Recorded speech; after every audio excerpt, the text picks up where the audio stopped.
So good morning everyone. Today we are going to start a new chapter, that is data handling. Now the word is data. What is data? Data is a collection of some information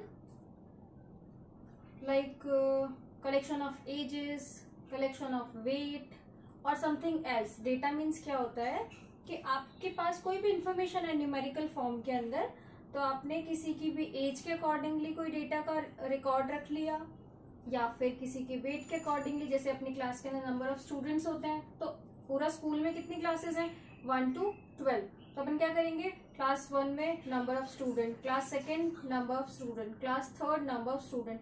तो ये सब चीजें जो एक साथ आप collect करते हैं, these are known as your data. Means data is a collection of numbers together some information. Data is a number of collection of number together some information. तो आपको कुछ collection जब आप अपने पास रखते हैं numerical form में तो उसको हम लोग बोलते हैं data. Now for example, the example is already I have gave you, that is collection of age,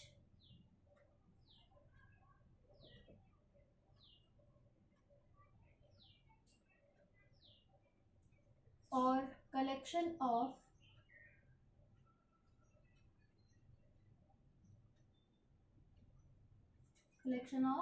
number of student.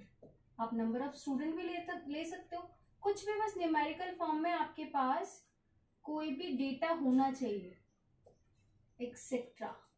ठीक है, तो डेटा मीन्स यही होता है कि आप कुछ इंफॉर्मेशन को न्यूमेरिकल फॉर्म में अरेंज करेंगे। अब इसमें क्या होता है ना, these are types. So your second topic is types of data. क्योंकि कुछ डेटा अभी आपको पता चलेगा कि अच्छा ऐसा भी होता है। Types of data. Now here is your two types of data. First type is primary data.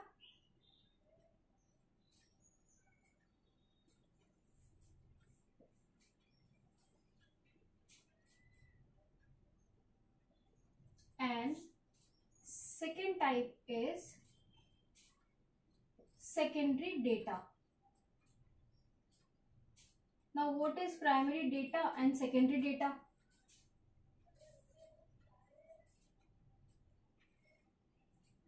तो प्राइमरी डेटा मीन्स कि आप खुद जाके उस कलेक्शन को कर रहे हैं। फॉर एग्जाम्पल अगर मैं आपके एजेस का कलेक्शन कर रही हूँ तो आप लोग जैसे मेरे पास हो यहाँ पे क्लास में, अब मैंने आपको बोला कि 1 by 1 आप वेट मशीन पे चलो, मैं आपका वेट नोट करती हूँ, तो ये मैंने खुद किया।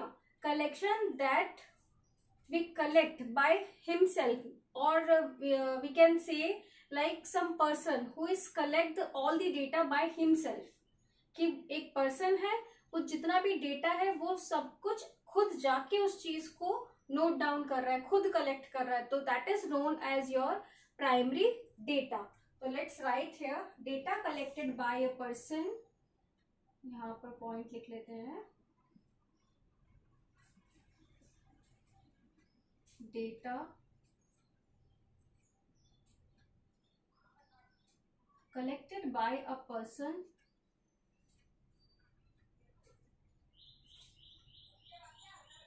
for himself, खुद के लिए भी ले सकता है वो डेटा, और फॉर इंफॉर्मेशन।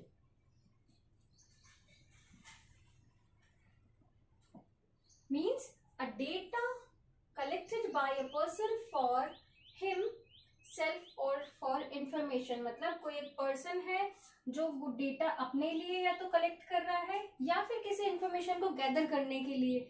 फॉर एग्जाम्पल जैसे अभी मैं आपका वेट नोट कर रही हूँ, अब वो वेट मेरे क्या काम का है, मैंने तो सिर्फ उसको नोट किया है। अब उसको आगे आपके अगर आपका जो चार्ट बनता है या आपका जो रिजल्ट बनता है उसके अंदर हम लोग मेंशन करते हैं कि ये बच्चा फर्स्ट सेशन में ये था, सेकंड सेशन में इसका वेट इतना हुआ, तो वो डेटा मेरे काम का तो नहीं रहा, लेकिन मैंने उसको कलेक्ट करने का तो काम किया।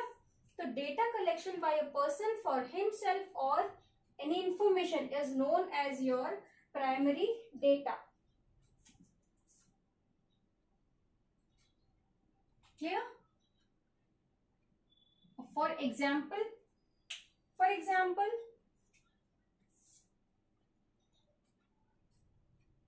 number of student,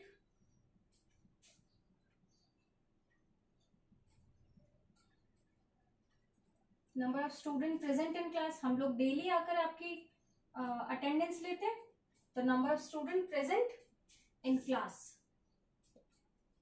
ये हमने खुद ली, तो ये क्या हो जाता है अपना प्राइमरी डेटा। क्लियर? क्योंकि वो न्यूमेरिकल फॉर्म में आता है। Now secondary data, the data collected by a person.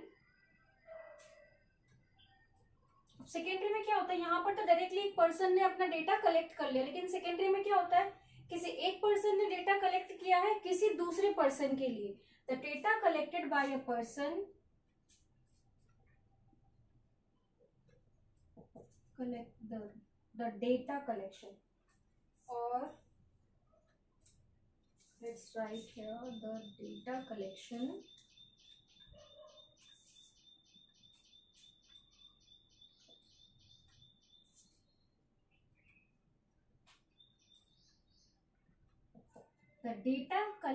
by someone, क्योंकि आपको नहीं पता किसने लिया है data. The data collection by someone for a person, अब वो पर्सन आपके लिए किसी भी ले सकता है कि for a someone else, किसी ने डेटा कलेक्ट किया लेकिन किसी और के लिए। The data collection by someone for someone else।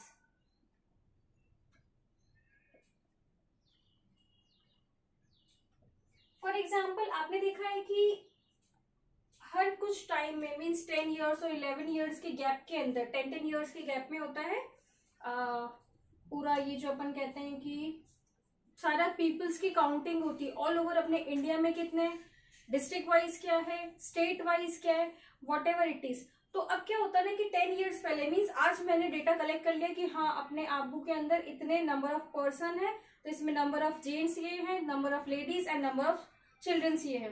ठीक है, अब क्या होगा आफ्टर 10 ईयर्स वापस से वही काउंटिंग होगी। तो आफ्टर 10 ईयर्स जरूरी थोड़ी मैं ही उस काउंटिंग को करूंगी, तो मेरे बाद कौन आ रहा है, मैंने वो डेटा कलेक्ट कर लिया, अब वो डेटा रिकॉर्ड में चला गया है। नाउ अब जो भी मेरे बाद आएगा फिर से वही चीज करने की आफ्टर 10 ईयर्स कुछ तो यहाँ पर कुछ डिक्रीज हुआ होगा, कुछ इंक्रीज हुआ होगा, तो ये चीजें देखने के लिए फिर से 10 ईयर्स बाद काउंटिंग होगी। तो इसमें क्या हो गया, उसको हम लोग बोलेंगे सेकेंडरी डेटा, बिकॉज पहले वाला डेटा तो मैंने कलेक्ट कर लिया, अब मेरे बाद कोई और पर्सन आएगा तो वो उस डेटा को लेगा, वो उसको टैली करेगा, अच्छा ठीक है यहाँ से मैं यहाँ पर लेके इसको सॉल्व कर लूंगा। ठीक है, it is known as your secondary data, और we can say for example a shoe company can use the data to decide most common size.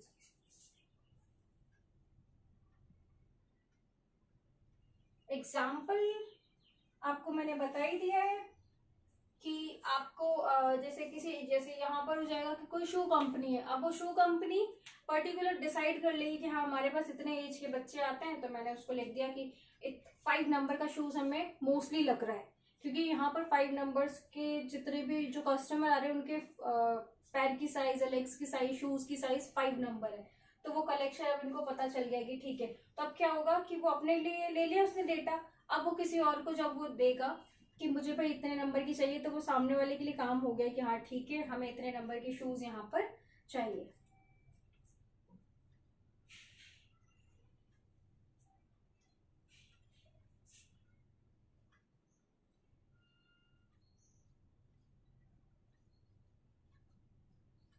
A shoe company can use the data to decide most common size.